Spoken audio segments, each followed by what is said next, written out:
Hello, hello. All right, I want to welcome everybody to today's show. We have a guest, and it is Harris Jones. Harris, why don't you go ahead and tell us a little bit about yourself? Yeah, of course. Hey, JD, thanks for having me. My name is Harris Jones, and I am the director of operations for a company called Rehab Wallet. We're basically a hard money lender. We do fix and flip loans, land and manufactured home package loans, bridge loans, transactional funding, things like that. And I kind of got my start in real estate through the lending business. Ended up eventually getting into co-living. So now I have 3 co-living homes and 18 doors. So I'm currently looking at multifamily, looking at industrial properties for commercial real estate, but I got all of my start in the lending business.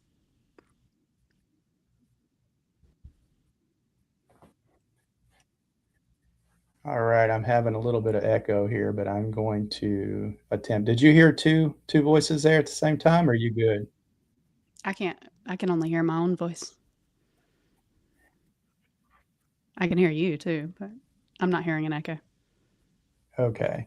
Well, let's go ahead and get started. So, can you tell me a little bit about your background in hard money lending, and we'll go from there.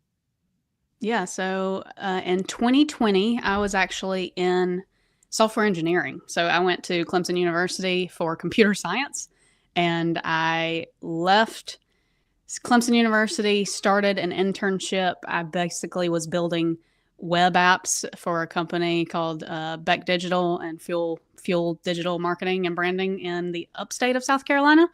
And my sister and her wife had actually been flipping houses in Charleston, South Carolina for many, many, many years. And they decided that they were no longer going to flip, they were going to start lending money to flippers. So they asked me if I wanted to come and join the company, start it up from the ground up. So I decided to do that. So in 2020, I just completely did a 180, went from computer science and software development over into lending. And I basically started with just processing loans. So when you first get started, you need somebody to originate the loans and you need somebody to process the loans, right? So I started as a processor, and then eventually, when the loans were processed, somebody had to process the payments for those. So then I became the loan servicer. And then somebody needed to do the draws. So I became the draw reviewer. You know, when somebody's in the middle of a fix and flip loan, they have to submit requests to get money reimbursed to them for the work they've completed. So I started doing that. And then I started doing compliance as well. So I kind of went from loan processing all the way to the end of the business. And I pretty much did every single role except for loan origination. So I eventually became the director of operations. So we have been in business for over 5 years now. We started in June of 2020, and we have done over $500 million since inception, which is pretty dang cool. So we basically have a debt fund that we raise money in. So we have a sister company, I would say, or a brother company, however you want to phrase it. And they raise capital for us in a debt fund, and then we lend it out. So we are the lending arm of that business. So I've got a lot of exposure to syndications through this business. I had a lot of exposure to lending. So I did my own private lending for a period of time. I don't do that anymore, but it was a fun learning experience. And yeah, so that's where I'm at right now. We're just chugging along as director of operations over at Rehab Wallet, and we're lending consistently, um, you know, hundreds of millions of dollars. So if you guys need some funding, let us know. We can help you. Uh, that's awesome. That's awesome. I finally fixed this echo, so I think we're back on track now. Awesome. So here we go. So I've heard you're a hula hoop expert. Tell me a little bit about that before we get started. Yeah. So I am pretty boring now. I'm the type of person I don't even watch TV, and I mean, I don't eat sugar. I don't watch TV. I don't go to movies. I'm the boring person. I eat the same food every single day. I'm very much a ritualistic person. However, back in like 2014, I was a little wild. So I used to go to music festivals um, all over the country. And while I was at music festivals, I love music. I love funk music. So, fun fact for JD, I don't know that he knows that about me, but Funk music is one of my favorites. But anyway, so I used to go to these music festivals, and one time while I was at one, I saw a girl hula hooping, and there were plenty of people hula hooping, but she was a mutual friend of mine. So I was just mesmerized by what she was doing. And she was like, "Hey, do you want to borrow one of my hula hoops?" And I'm like, "Sure." So I just picked it up, started playing around with it, went home after the festival, bought my own hula hoop. And I have 2 dogs. So every single day I take them outside, I just pick up my hoop and I've practiced. So it's just the reps, right? So every single day practicing hula hooping, you just get really good at it. So I don't do it for money or anything, but I just do it for fun. It's like one way to express to just express myself. So it's a physical form of expression, and I love it. Right. The hard money hula hooper. You're gonna have Yeah. to use that in That's some a commercials, right? that's a good ring. I might have to change my Instagram handle to that. There you go. There you go. All right. So let's hop back into this. So from your Yeah. experience, what would you say actually separates borrowers who succeed from those borrowers who struggle in a business? Yeah, we've learned over time that, people get really creative with how they acquire properties, right? They want to get money back at closing.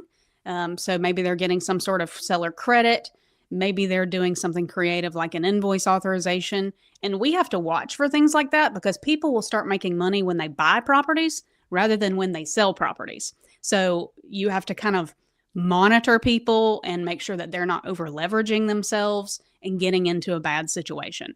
So that's one thing we've noticed over time, and also people just putting their head in the sand. Like maybe something goes wrong, and instead of trying to resolve the problem or reach out to their lender and try to figure out, is there a way that we can work together to solve this problem, they just put their head in the sand, and then that they're not successful because they're just trying to ignore the problem. So Right. those are definitely the people who struggle to succeed when they're using hard money lending. The people who are really successful are the ones who get in and out of their deals, right? They know what their scope of work is going to be. They pick the right contractors, they have the right team, and they just implement, and then they exit successfully. And if they don't exit successfully within their original term, maybe they extend the loan, but they've budgeted for that, right? So the people who budget properly and who have the reserves, those are the ones who are really successful in hard money. Right. No, because hard money gets a bad name sometimes, and really, you just have to understand its purpose, right? You're not going into hard money to take out a 30-year loan. You're going into hard money to get something done, get it knocked out, right? Yeah, Yeah. absolutely. So how would you explain hard money to a new investor, someone who wants to get started? Yeah, very similar to how you just stated it, right? Hard money lending is the type of lending where we're not looking necessarily at your bank statements and trying to analyze every single transaction that you've done in your banking for the last 2 months, right? We're not looking at your credit. We're not looking at your personal financial statement. What we're looking at is we're looking at the deal and we're looking at your experience. So hard money lending is really for people who may not necessarily have a W-2 job, but they do this type of thing for a living. They flip houses for a living. So hard money is asset-based lending where it's short term. So it's not 30-year terms like you would typically see, or 20-year terms you might see in commercial. We're talking 6 to 12 months. That's typically your term. So that's hard money lending in a nutshell. So exactly when does it make sense to start using hard money? Should somebody, if somebody has no experience, they want to get started, should they do it for flipping houses? Is it possible in apartments? What are your thoughts on all of that? I mean, if you're first getting started and you've not done uh, any real estate, whether it's residential or commercial, JD would probably disagree with me on this and we can fight Ah, about it. But I 100% think that you should start with residential because I think it gives you the skill set to grow into commercial if you want to do commercial. Um, I mean, if you haven't done a deal yet, period, I would always recommend just partnering with somebody, right? Because they're going to have the experience to teach you how to go through the process. So what we always recommend is if somebody's brand new, we have loan products for people who are brand new. Like we have a first time flip product. So if you're brand new to the game and you want to get into real estate flipping because you've been watching HGTV and you want to flip a house, or maybe you've seen other people in your market do it and you're just brand new to the game, I would recommend finding somebody in your local real estate market who has done it and get their help, partner with them. Because people who have been in the game for a while, they're more than willing to help the newbies get into the game and learn how to do it, right? JD, you're a prime example of that. So he's successfully managed multifamily properties and used the bounce method for that process. And so he's now helping other people do that. So that's what I would recommend. Go to your local real estate events like your RIAs and find somebody else who has done it and then ask them if they'll partner with you. Yeah, that's really good advice. And I don't know if we battle over this residential versus commercial. I kind of like, if you don't have experience, use whatever tool you got to get started, right? I think Sure. that's good advice. So what does a typical deal look like in your world? Like terms and timeline, structures, those types of things. Yep. So as I mentioned earlier, it's about 6 to 12 months. So right now, what we're seeing in the market is things are sitting a little bit longer than usual. So what used to be a 6 month turnaround is now closer to like a 9 month turnaround. So we would suggest going with a 9 month term if you're going to use hard money. And typically you're going to actually save money if you do that rather than pay extension fees. So 9 months is pretty standard right now. And then we charge, and this is why hard money gets a bad rap, right? Is we charge around 14% for our loans. So our loans start at 13.75, and then they go up to 14 and a quarter. It could change depending on your situation. So if you're interested in doing hard money, reach out to us or another hard money lender, right? And we can tell you what your terms would be. But imagine it would be around, 12 to 15% is what you're going to see in the hard money world, because hard money isn't actually hard. It's easy. So we're able to charge you a lot more, right? You're not doing all the paperwork. You're not doing that you would do in a traditional loan. You're not doing physical inspections where like an inspector comes out and looks at the property. Typically hard money might be virtual inspections and things like that. So it's really easy. Let's see, we've got 2 points is what we charge for origination. If you use a broker, it could be more than that, but straight out going directly to the lender, you're probably going to pay about 2 points in origination fees. And then we charge a lender fee as well. So that could be anywhere from like $1,500 to $2,000. So you just got to like budget that stuff in. And then you're Right. obviously going to pay interim interest at closing. We charge, or we don't charge, we fund 90% of the purchase price plus 100% of the rehab up to 70% of your after repair value, right? So our maximum loan to value is 70%, but we will fund 100% of your rehab if it fits within those numbers. So you'd have to bring Yeah, 10% down on your purchase. that's really good. That's helpful.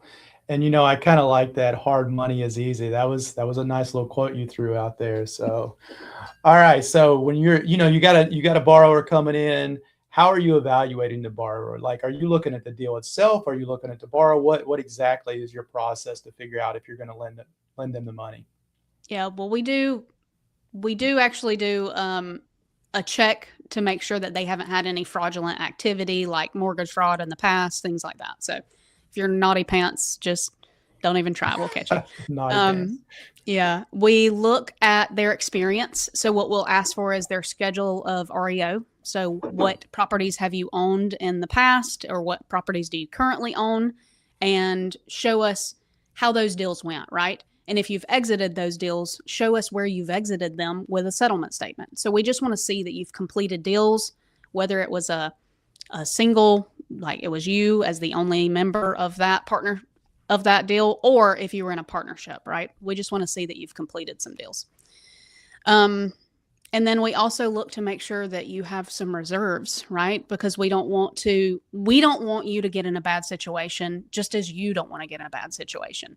So we would never, while hard money is typically the asset-based lender, we want to make sure that you have the money to cover your interest payments. We want to make sure that you have the money to cover your down payment.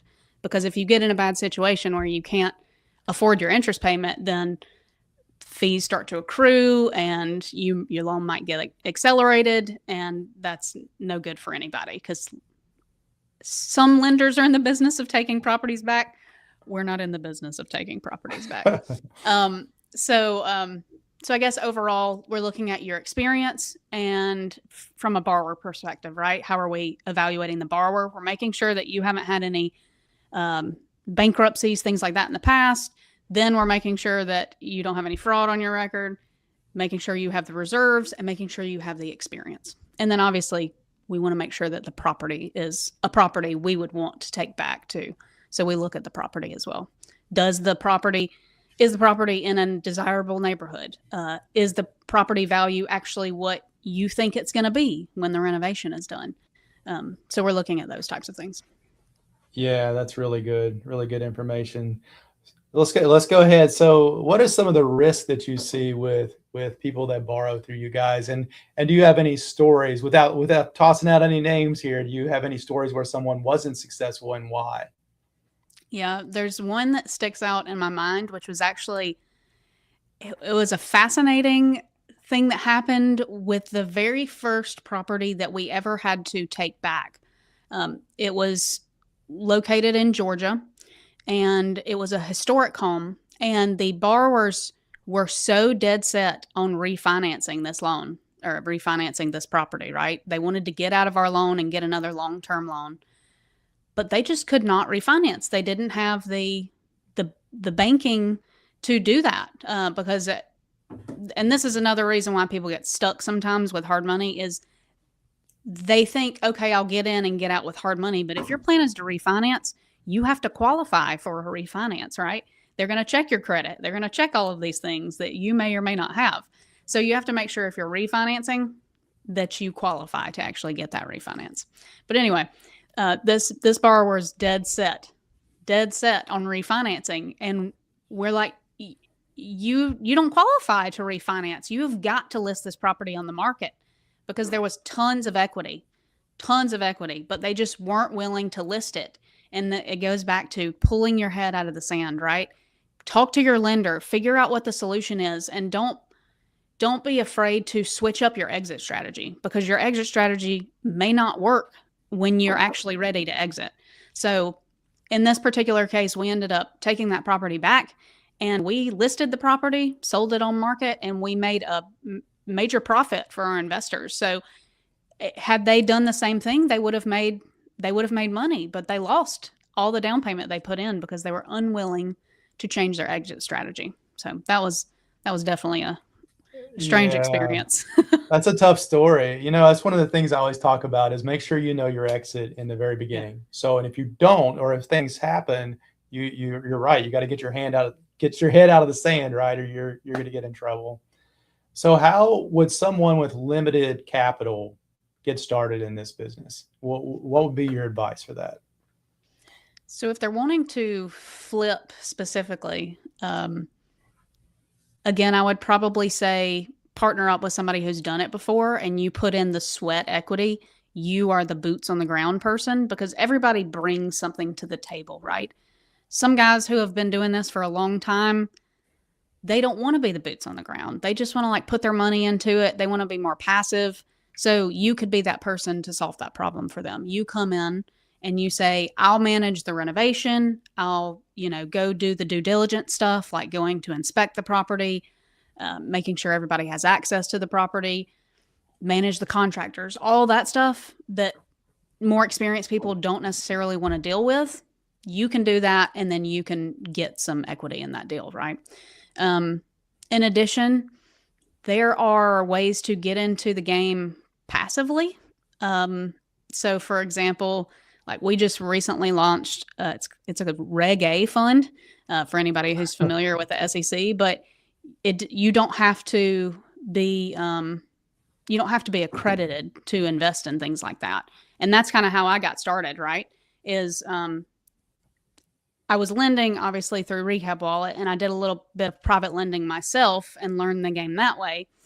So, I actually took my money and the little bit of money that I had, and I started like lending it out for gap funding, right? Because people need gap funding. So if you have a little bit of cash, you can do it passively that way. You could lend money. Or you could invest passively with a friend. Maybe they're raising money for their deal. You could do that. So if you have a little bit of cash, you could do something a little bit more passive. But if you don't have any money at all, sorry, you're gonna probably have to get put your boots on and go get to work. I think house hacking is definitely one way to get started as well. If you just want to get into real estate, period. That's what Paul and I did. We bought a house, moved in, we started renting out the bedroom. So now we live for free and make money off of our house. So that's a way to get in as well, because a owner occupied loan, you only have to pay 3.5% to 5% down. And if you're a veteran, even better, you get your entitlement, right? So you can get 0% down. Or if you buy in a rural area, you can use a USDA loan and you can pay 0% down. So I definitely think house hacking, sweat equity are great ways to get started. And then as you move forward into the business, maybe you can get a little bit more passive. That's really good advice. That's good advice. Yeah. So I asked you about a story where someone failed, and before we, kind of get wrapped up here, I'd like to ask you got a story about somebody's success that you've seen really just take off by coming into the business? Wow. Success taking off, getting into the business. Honestly, I feel like my own story is probably the best story for that. Well, there you go. Tell it. So I'll tell you the very first true real estate deal that I did. And this kind of goes back to not having any money, right? And what you can do to get into the business. Obviously, I was learning about real estate as I was doing the lending, but I had not been an active investor. I hadn't done a deal yet myself.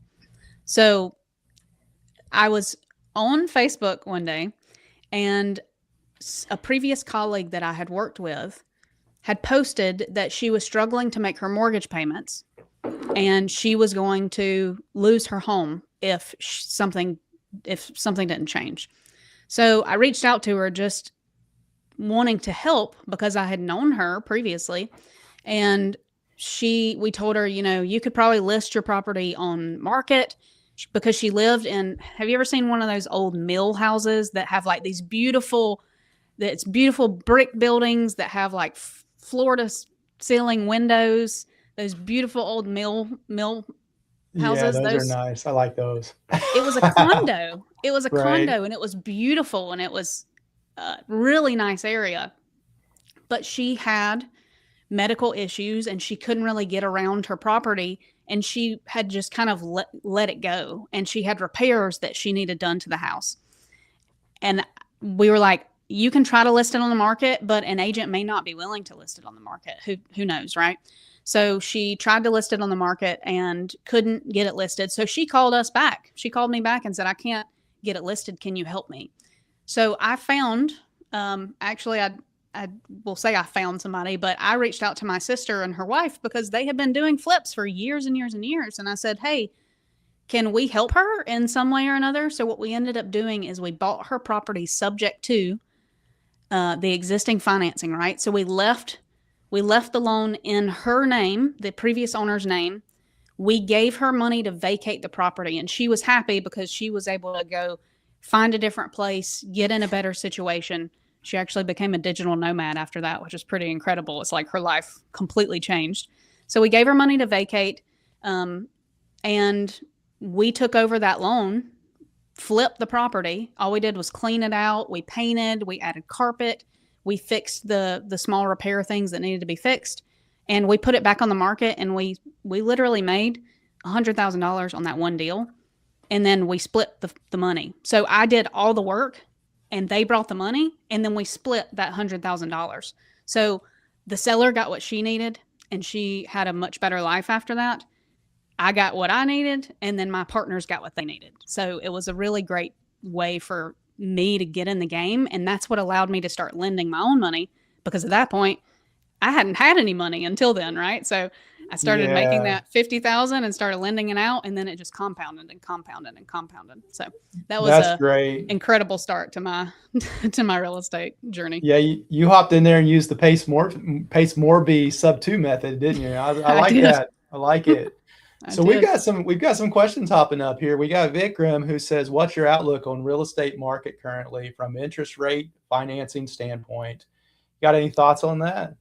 I think that, as I mentioned earlier, the market, at least where I am, I'm in Charleston, South Carolina. It's softening a little bit. So properties are sitting a little bit longer.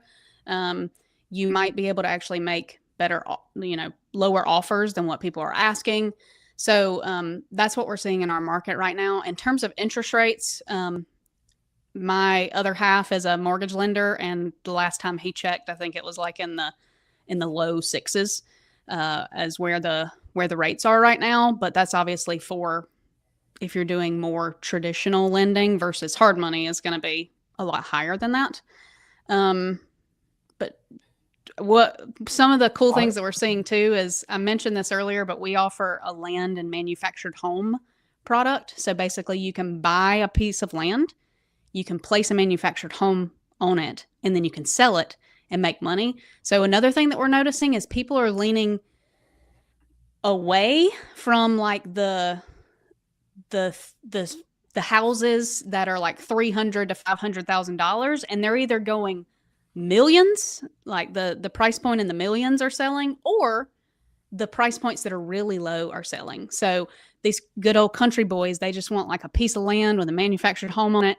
And we're noticing that that is a major trend, at least in our lending right now, is, you know, people are people are loving that. They're buying a piece of land, putting a manufactured home on it, selling it to a good old boy, and they make their money, we make our money, and it's a win-win. yeah, I love that. And one of the things, I'm going to respond a little bit to Vikram's question as well, is like the Fed a couple of months ago actually used the words quantitative easing inside of their, when they came out with their report, right? And anytime that you see quantitative easing, you can start to see rates start to change. Now, it may not happen immediately. They've already started working through that, but you can see it start to happen over the next 3 to 9 months.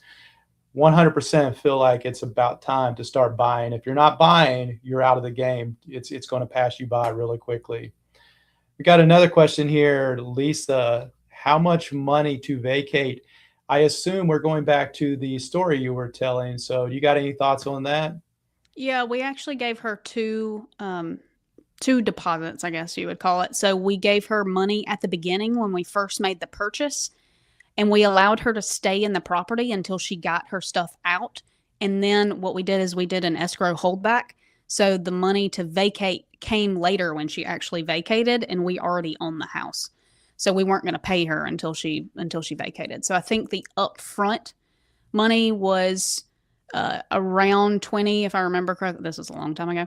Around 20, and then the second deposit was also around 15 or 20, if I remember correctly. So she got a significant amount of money because there was so much equity in that property. One of the key things that you said during that entire story was that you were willing to go in and split, right? We get so wrapped up sometimes in trying to make all the money that we forget we just need to make a little bit sometimes and partner with people. And over time, that's going to start to exponentially grow, right? So we have to keep that in mind.